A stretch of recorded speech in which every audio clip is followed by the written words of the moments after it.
দেখা যায় কেন্দ্রীয় ছাত্র দলের যে কমিটি হয় সেখানে সবসময় একটা অলিখিত নিয়ম হয়ে গিয়েছে যে ঢাকা বিশ্ববিদ্যালয় থেকে তোমরা যারা আছো তাদের থেকেই মূল পদগুলোতে অধিকাংশ নেতৃত্ব বাছাই করা হয়।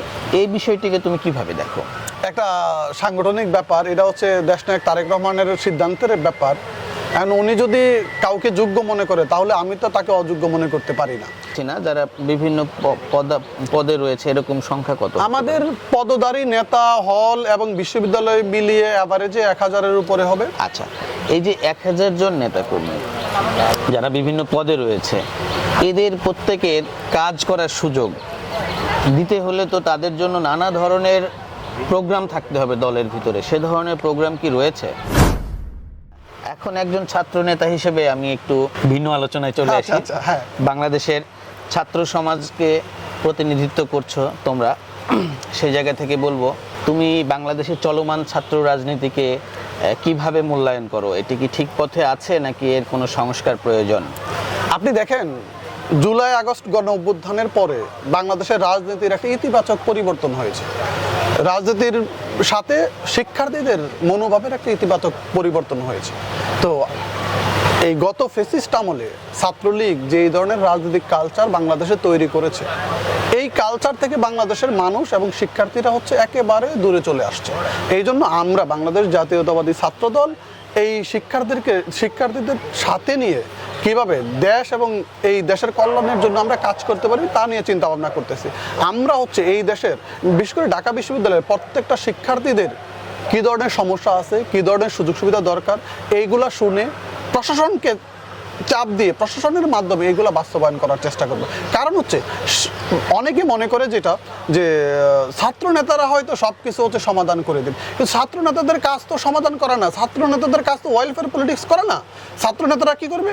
ছাত্র নেতারা হচ্ছে রাষ্ট্রযন্ত্রকে ব্যবহার করে, প্রশাসনকে ব্যবহার করে, যাতে শিক্ষার্থীরা এবং এই দেশের সাধারণ শিক্ষার্থীরা যারা আছে তাদেরকে যাতে বেশি সুযোগ সুবিধা দেওয়া যায়, তাদেরকে যাতে বেশি ধরনের মানে যেই সকল তাদের যে সমস্যা, বিশেষ করে খাদ্যের সমস্যা, আবাসনের সমস্যা, এগুলো যাতে দূর করা যায় এইসব নিয়ে কাজ করবে। আমরা হচ্ছে এইসব ব্যাপারগুলোতে অবশ্যই গুরুত্ব দিব, যার ফলশ্রুতিতে দেখা যাচ্ছে ঢাকা বিশ্ববিদ্যালয়ে আগে যেই গণরুম গেস্ট রুমের যে কালচার ছিল এটা একেবারেই বিলীন হয়েছে। বাংলাদেশ জাতীয়তাবাদী ছাত্রদল মনে করে এই গণরুম গেস্ট রুমের কালচার আর কখনোই ঢাকা বিশ্ববিদ্যালয়ে ফিরে আসা উচিত হবে না, এবং ঢাকা বিশ্ববিদ্যালয়ে যে খাদ্যের মান এটা একটু নিম্ন পর্যায়ে, মানে আমাদের মানে একজন সাধারণ মানুষের ডেইলি যেই পরিমাণ প্রোটিনের দরকার, যেই ধরনের প্রোটিন সহ অন্যান্য যে খাদ্যের যে উপাদান ওগুলোর দরকার, ঢাকা বিশ্ববিদ্যালয়ের শিক্ষার্থীরা তার একদম সিকিভাগ পায়। কারণ হচ্ছে আপনি একদিন হলে খাওয়ার পরে দেখবেন এইখানে হয়তো প্রোটিনের পরিমাণ আপনি সারা দিনে হয়তো 20-25 গ্রাম পাবেন না, কিন্তু আপনার একজন মানুষ যদি নর্মাল হিসাবে আপনার তো বেঁচে থাকার জন্য হইলেও তো অ্যাটলিস্ট 100 থেকে 120 গ্রাম প্রোটিনের দরকার। কিন্তু এই জন্য কীভাবে প্রোটিনের সংকট থেকে শুরু করে খাদ্যের মান হচ্ছে ঢাকা বিশ্ববিদ্যালয়ে উন্নয়ন করা যায়, ঢাকা বিশ্ববিদ্যালয়ের ছাত্রনেতা হিসেবে আমরা হচ্ছে এইসব ব্যাপারগুলোতে অবশ্যই গুরুত্ব দেব। তুমি মূলত ঢাকা বিশ্ববিদ্যালয় কেন্দ্রিক কিছু কথা বলেছো। আমি যদি ওভারঅল ছাত্র রাজনীতি নিয়ে জানতে চাই, বৈশ্বিক পরিমণ্ডলে বিভিন্ন বিশ্ববিদ্যালয়গুলোতে যে ধরনের ছাত্র সংগঠন রয়েছে বা তারা কাজ করে, আর আমাদের এখানকার ছাত্র রাজনীতিতে যে বিষয়গুলো চলমান রয়েছে, তোমার কি মনে হয় আমাদের এখান থেকে ওভারঅল ছাত্র রাজনীতির সংস্কার প্রয়োজন রয়েছে? জুলাই আগস্ট গণ অভ্যুত্থানের পরে রাজনীতির আসলে সংস্কার হয়ে গেছে, আর পরিবর্তন খুব বেশি দরকার নাই। কারণ বাংলাদেশ জাতীয়তাবাদী ছাত্রদল এই পরিবর্তনের সাথে নিজেদেরকে একদম মানিয়ে নিয়েছে, এবং এই পরিবর্তনটা বাংলাদেশ জাতীয়তাবাদী ছাত্রদলের মাধ্যমেই হয়েছে। তো তার চেয়ে আবার নতুন করে কোনো পরিবর্তনের দরকার নেই। ছাত্রদের মান উন্নয়নে ছাত্রদল কি ধরনের প্রোগ্রাম নিয়েছে? অর্থাৎ একটা ছেলে ছাত্র দলে আসবে, তার জন্য রিক্রুটমেন্টের পলিসি কি? যে কেউ চাইলেই ঢুকে যেতে পারে কিনা, প্রথম কথা।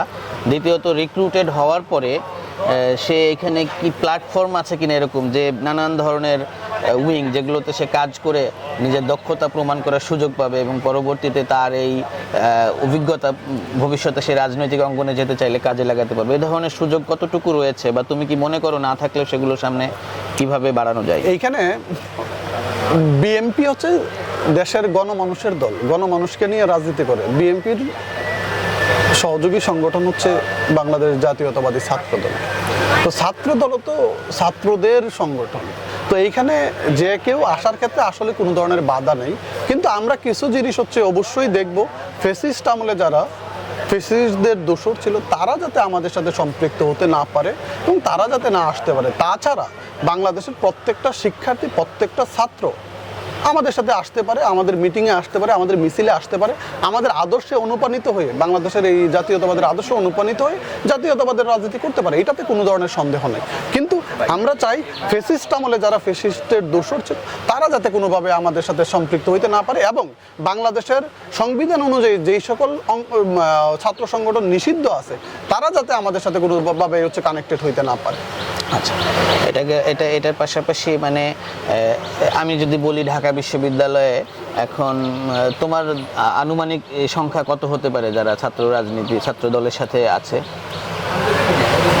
ঢাকা বিশ্ববিদ্যালয়ের বর্তমান যে শিক্ষার্থী প্রায় হচ্ছে অ্যাভারেজে 40 লাখের মতো, সরি 40,000-এর মতো। আমি সমর্থক বলছি না, যারা বিভিন্ন পদে রয়েছে এরকম সংখ্যা কত? আমাদের পদধারী নেতা, হল এবং বিশ্ববিদ্যালয় মিলিয়ে অ্যাভারেজে 1000-এর উপরে হবে। আচ্ছা, এই যে 1000 জন নেতাকর্মী যারা বিভিন্ন পদে রয়েছে, এদের প্রত্যেকের কাজ করার সুযোগ দিতে হলে তো তাদের জন্য নানা ধরনের প্রোগ্রাম থাকতে হবে দলের ভিতরে। সে ধরনের প্রোগ্রাম কি রয়েছে? যেহেতু আমরা দীর্ঘ সময় আন্দোলন সংগ্রামের মধ্য দিয়ে গিয়েছি, আমাদের আসলে এই ব্যাপারগুলো এখনো আমরা ওইভাবে তৈরি করতে পারি। আগামীতে তুমি সুযোগ পেলে কি? হ্যাঁ, আমরা হচ্ছে যদি হচ্ছে আমি আমার জায়গায় সুযোগ পাই তাহলে এই ব্যাপারগুলোতে সবাইকে ক্ষমতাটা ভাগ করে দেওয়ার চিন্তা ভাবনা আছে। তাহলে কি হবে, ক্ষমতাটা হচ্ছে এককেন্দ্রিক হবে না। ক্ষমতাটা যদি এককেন্দ্রিক হয়ে যায়, তখন পাওয়ারটা যদি এককেন্দ্রিক হয়ে যায় সব কিছু তার উপর থাকে। কিন্তু আপনি যদি হচ্ছে ক্ষমতাটা একটু বন্টন করে দেন তাহলে ক্ষমতার একটা ভারসাম্য থাকে, একটা ব্যালেন্সড ব্যাপার থাকে।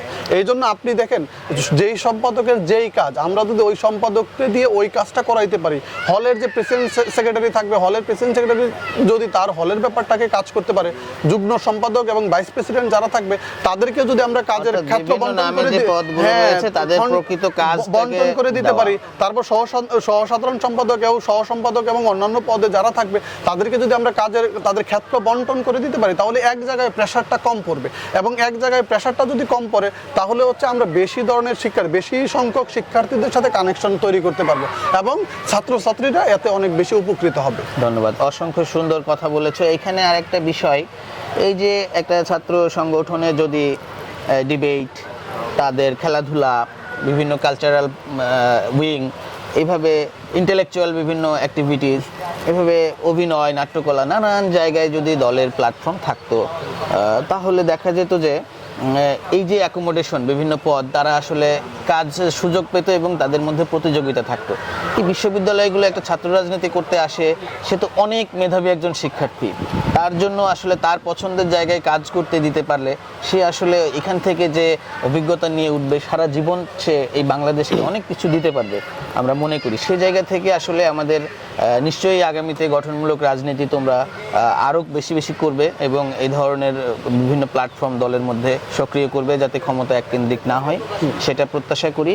আর পাশাপাশি আরেকটা বিষয় দেখা যায় যে ছাত্র রাজনীতি যারা করছে এরা আসলে বিভিন্ন ভাইদের কাছে যে অনেকটা হাজিরা দেওয়ার মতো, দেখা করার মতো, এগুলো করতে করতে তাদের সময়গুলো নষ্ট করে ফেলে। এই বিষয়টাকে তুমি কিভাবে দায়িত্ব পেলে এইখানে ব্যাপারটা হচ্ছে ভাইয়ের কাছে হাজিরা দেওয়ার যে একটা ব্যাপার, এইটা হচ্ছে একটা ব্যাড কালচার। আপনি যদি এই ব্যাড কালচার থেকে বের না হয়ে আসতে পারেন তাহলে তো রাজনীতির ইতিবাচক পরিবর্তন আনতে পারবেন না। এখন আমি যদি হচ্ছে আমার জায়গায় এবং পার্টি যদি মনে করে আমাকে হচ্ছে বিশ্ববিদ্যালয়ের গুরুত্বপূর্ণ জায়গায় দায়িত্ব দিবে, তাহলে আমি যেই ব্যাপারগুলোতে কাজ করব এই ব্যাপারগুলোতে একটা শিথিলতা নিয়ে আসবো, যাতে এই ব্যাপারগুলোতে খুব বেশি মানুষ সম্পৃক্ত না হয়। কারণ হচ্ছে আপনার কাজ হচ্ছে ছাত্রছাত্রীদের সাথে সম্পৃক্ত, আপনার কাজ হচ্ছে স্টুডেন্টদের কল্যাণে কাজ করা, কিন্তু আপনি তো এমন একজনের কাছে যে সালাম দিচ্ছেন যার হচ্ছে স্টুডেন্টদের সাথে কোনো ধরনের সম্পৃক্ততা নেই, এমন একজনকে সালাম দিয়ে তো স্টুডেন্টরা কোনো উপকারী হচ্ছে না। আমার দরকার হচ্ছে স্টুডেন্টদের উপকার, স্টুডেন্টরা যাতে উপকৃত হইতে পারে এমন কাজ করা। এইটা আমরা এখন এইভাবে যদি আমাদের দলের সাথে আমরা এইগুলো কথা বলি, যদি দল আমাকে দায়িত্ব তাহলে দলের সাথে কথা বলে এই ব্যাপারগুলোকে কিভাবে শিথিল করা যায়, এই ব্যাপারগুলোকে কিভাবে আরো গুরুত্বপূর্ণ ভাবে হচ্ছে স্টুডেন্টদের কল্যাণে কাজ করে, এই ব্যাপারগুলো নিয়ে কাজ করতে হবে। যারা ছাত্র রাজনীতি করবে তাদের মূল্যায়নের যদি একটা ব্যবস্থা থাকে যথাযথ, যে সে কারোর কাছে যাবে না, তার কার্যক্রম মূল্যায়ন করে অটোমেটিক সে পরবর্তীতে কোথায় পদ পাবে সেটা সিদ্ধান্ত হয়ে যাবে, এটা হলে মনে হয় এই জায়গায় ভালো হয়। আরেকটা বিষয় আমরা আলোচনায় আনতে পারি, সেটা হচ্ছে যারা ছাত্র রাজনীতি করছে এদের ভিতরে অনেকেই নানা কারণে লেখাপড়ায় অনিয়মিত হয়ে যায়, অনেকে বিভিন্ন নেশাদ্রব্যের সাথে হয়তো বা যুক্ত হয়ে যেতে পারে, কিংবা অনেকে বিভিন্ন অর্থনৈতিক সুযোগ সুবিধার লাভের জন্য বিভিন্ন অন্যান্য কার্যক্রম, চাঁদাবাজি এগুলোতে জড়িয়ে যেতে পারে। এই জায়গাগুলোকে স্ট্রিক্টলি মনিটর করার জন্য কি ধরনের উদ্যোগ তুমি সুযোগ পেলে নেবে? ঢাকা বিশ্ববিদ্যালয়ের ছাত্র দলের ব্যাপারে আপনি হচ্ছে 5 আগস্টের পরে এখন পর্যন্ত ছোট থেকে বড় কোনো ধরনের চাঁদাবাজির এলিগেশন পাবেন না। আমি আসলে সারা বাংলাদেশের পার্সপেক্টিভ থেকেই প্রশ্নটি করেছি। আচ্ছা। এখন ব্যাপারটা হচ্ছে আপনি দেখেন, আমাদের এই দল হচ্ছে অনেক বড় সংগঠন, ছাত্র দলের লোকবল অনেক। এখন কেউ যদি একটা জায়গায় একটা অপরাধ করে, এটাকে তো সবার উপরে আপনি চাপাই দিতে পারেন না, কিন্তু কারো বিরুদ্ধে অপরাধের প্রমাণ আসছে বা অভিযোগ আসছে, ছাত্রদল কিন্তু সাথে সাথে তাকে বহিষ্কার করে দিয়েছে। কারণ ছাত্রদল মনে করে অপরাধীদের অভয়ারণ্য ছাত্রদল হইতে পারে না। ছাত্রদলে যারা হচ্ছে ছাত্রদের কল্যাণে কাজ করবে শুধু তারাই থাকবে। কারো বিরুদ্ধে যদি অভিযোগ থাকে, অনুযোগ থাকে, তাহলে ছাত্রদল একদম ইনস্ট্যান্ট তাদের ব্যাপারে হচ্ছে সিদ্ধান্ত নিচ্ছে, যে সাংগঠনিক ব্যাপার, সাংগঠনিক সিদ্ধান্ত তা হচ্ছে নিচ্ছে।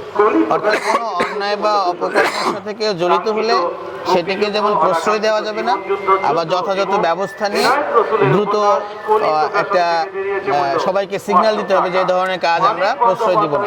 আবার অনেক ক্ষেত্রে দেখা যায় যে এই বিষয়গুলোকে অস্বীকার করা হয়, সেটিও আসলে ঠিক হবে না।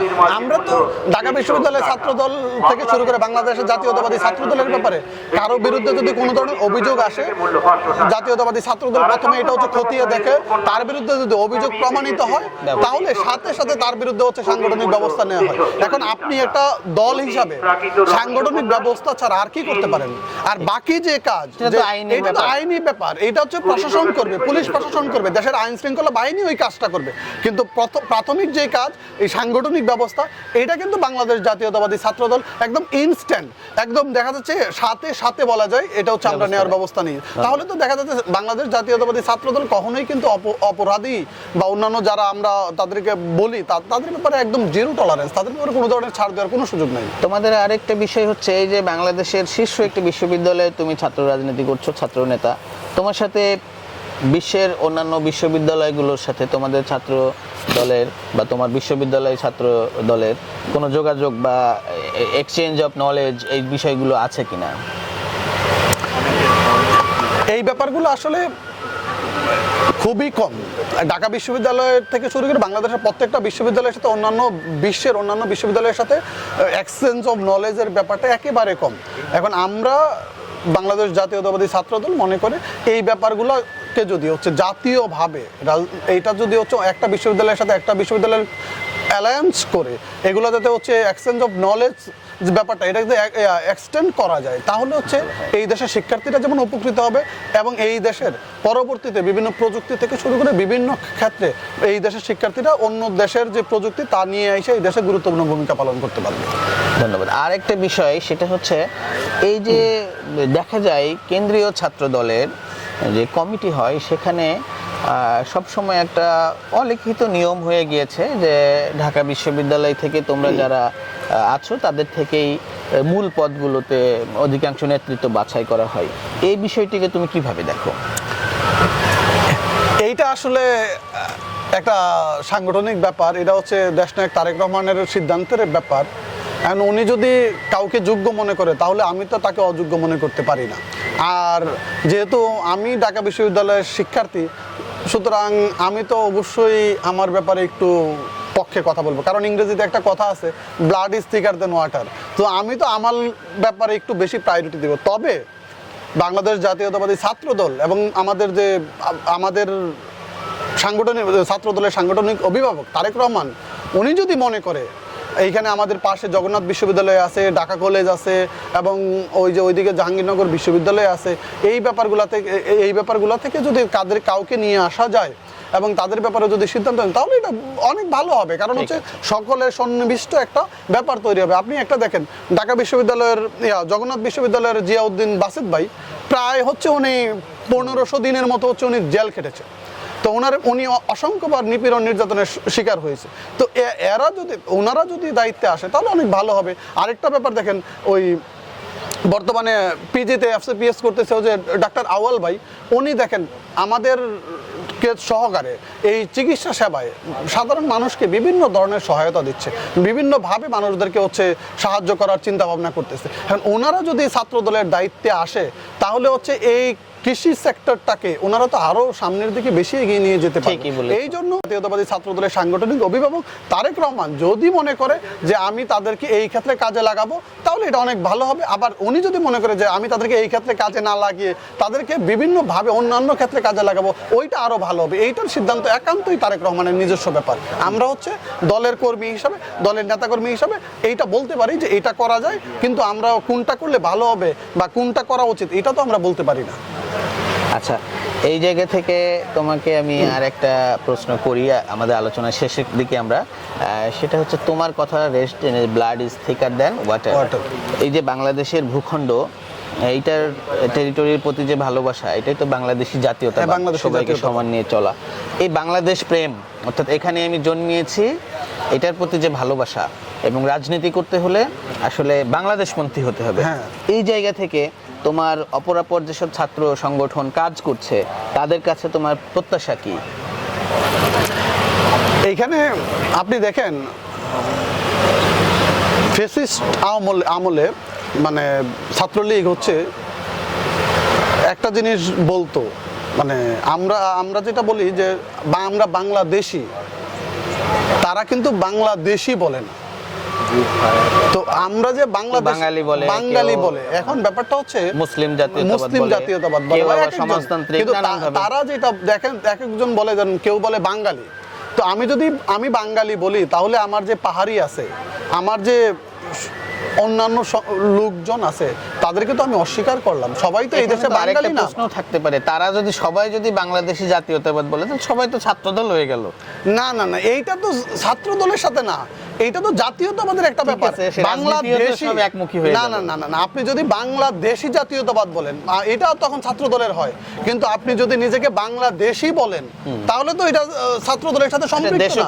এটা তো দেশপ্রেমের একটা ব্যাপার। বাংলাদেশি মানে হচ্ছে এই ভূখণ্ডে যারা বসবাস করে, চাকমা, মারমা, সাঁওতাল থেকে শুরু করে যারা বসবাস করে, সবাই তো এই ভূখণ্ডের মানুষ। অর্থাৎ ঐক্য, সাম্য, এই বিষয়গুলো, মানবিক মর্যাদা, এগুলো সবাইকে নিয়ে কাজ করতে পারেন। আপনি যখন বাংলাদেশি বলেন, তখন হচ্ছে সম্পূর্ণ বাংলাদেশকে রিপ্রেজেন্ট করার একটা ব্যাপার আসে। কিন্তু যদি আপনি বাঙালি বলেন, তাহলে হচ্ছে শুধু বাঙালি জনসাধারণ যারা আছে তাদেরকে রিপ্রেজেন্ট করার একটা ব্যাপার। অর্থাৎ কোনো গোষ্ঠীগত, বর্ণগত, গোত্রগত ভাবে সুপিরিয়রিটি, কমপ্লেক্সিটি তৈরি হয়, এই ধরনের কোনো রাজনীতি না করে সবাই সাম্য, সবাইকে সমান মর্যাদা দিয়ে মানবিক মর্যাদার বাংলাদেশ গড়ার জন্য, সাম্য মানবিক মর্যাদার বাংলাদেশ গড়ার জন্য সবাইকে নিয়েই তো কাজ করতে হবে। আপনি যখন বাংলাদেশি বলেন, তখন কিন্তু এর মাঝে সবাই চলে আসে। কিন্তু যদি আপনি বাঙালি বলেন, তখন সবাই আসে না। তো আমার যেহেতু দেশ, এই দেশের হচ্ছে 1,47,570 বর্গ কিলোমিটার এটার আয়তন। তো এই আয়তনের মধ্যে যারা আছে সবাই তো আমার অধিবাসী, সবাই বাংলাদেশি। এই জন্য আমি তো কাউকে বাদ দিতে পারি না। এই জন্য আমি যখন সবাইকে নিয়ে কাজ করব, সবাইকে নিয়ে চিন্তা ভাবনা করব, তাহলে অবশ্যই এটা বাংলাদেশি ব্যাপারটাকে আগে প্রায়োরিটি দিতে হবে। বাংলাদেশি যখন আসবে, তখন সবাই এটার মাঝে চলে আসবে। ধন্যবাদ বিএম কাউসার, তোমার এই সুন্দর আলোচনার জন্য এবং গঠনমূলক আলোচনার জন্য। তোমাকে দেখে আগামীতে যারা রাজনীতিতে আসতে চায় তারা শিখবে কিভাবে ক্লিন ইমেজে এবং জ্ঞান চর্চার মধ্য দিয়ে সবার কাছে সবার কল্যাণ করে ভালো রাজনীতি করা যায়। তুমি জেনজির উদ্দেশ্যে সহ আগামীর প্রজন্মের উদ্দেশ্যে কিছু বলে শেষ করো। এই দেশের জেনজিদের সবচেয়ে বড় সফলতা হচ্ছে ফ্যাসিস্ট আওয়ামী লীগকে বিতাড়িত করার পেছনে তাদের গুরুত্বপূর্ণ ভূমিকা ছিল।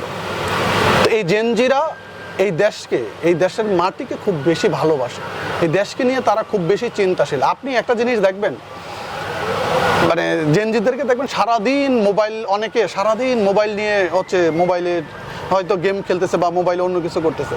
কিন্তু তার মাঝেও তারা দেখবেন তাদের অর্থনৈতিক ব্যাপারে ছোট ছোট যে এগুলোতেও গুরুত্বপূর্ণ ভূমিকা পালন করতেছে। হয় তারা হচ্ছে সারা দিন মোবাইল টিপলে এটার মাধ্যমে হচ্ছে ফ্রিল্যান্সিং করতেছে বা অন্যান্য ক্ষেত্রে কাজ করতেছে। এই জন্য এই দেশের জেনজিরা যাতে এই ব্যাপারটাকে অর্থনীতিকে আরও সামনের দিকে এগিয়ে নিয়ে যেতে পারে, এই জন্য সবাইকে নিয়ে, এই সকল যারা জেনজি আছে তাদেরকে নিয়ে আমাদের হচ্ছে কাজ করতে হবে। এবং জেনজিদেরকে প্রতি আমার আরেকটা উদাত্ত আহ্বান, আপনারা কোনো জিনিস প্রচার করার আগে অবশ্যই যাচাই করবেন, বিচার বিশ্লেষণ করবেন, তারপর মতামত প্রকাশ করবেন। কিন্তু একটা জিনিস দেখেন, এই যে আব্বাস ভাইয়ের একটা ব্যাপার আমি বলি, অনেক জেনজিরা এই যে ওনার এখন অসুস্থ, অনেকে এটা আলহামদুলিল্লাহ লিখতেছে বা এটাকে খারাপভাবে দেখতেছে। এই যে আপনি যদি আজকে একজন সিনিয়র মানুষ, একজন প্রবীণ মানুষ, ওনার ব্যাপারে যখন এই ধরনের কথা বলেন, আপনিও তো একদিন বয়স্ক হবেন, তখন যদি আপনার যারা ছোট থাকে তারা যদি আপনাদেরকে নিয়ে এই ধরনের কথা বলে, তখন তো আপনাদের ভালো লাগবে না। এই জন্য আমি যদি একজনকে সম্মান দেই, আপনার পরবর্তী প্রজন্ম আপনাকে সম্মান দেবে। এই জন্য আমি যদি সম্মান দেওয়ার ক্ষেত্রে গুরুত্বপূর্ণ ভূমিকা পালন করি, তাহলে পরবর্তী প্রজন্ম আমাকে সম্মান দেবে। এই জন্য আমরা চাই আপনাদের যারা সিনিয়র আছে সবাইকে সম্মান দেওয়ার কথা ভাবুন, সবাইকে সম্মান দেন, তাহলে পরবর্তী প্রজন্ম আপনাদেরকে সম্মান দেবে। আর আপনারা যেহেতু আমাদের ছোট ভাই, ছোট বোন, আমরা অবশ্যই আপনাদেরকে ভালোবাসি, অবশ্যই আমরা আপনাদেরকে আদর করি। যে কোনো ধরনের অভিযোগ, অনুযোগ আপনারা আমাদের কাছে শেয়ার করবেন, আমাদের কাছে বলবেন।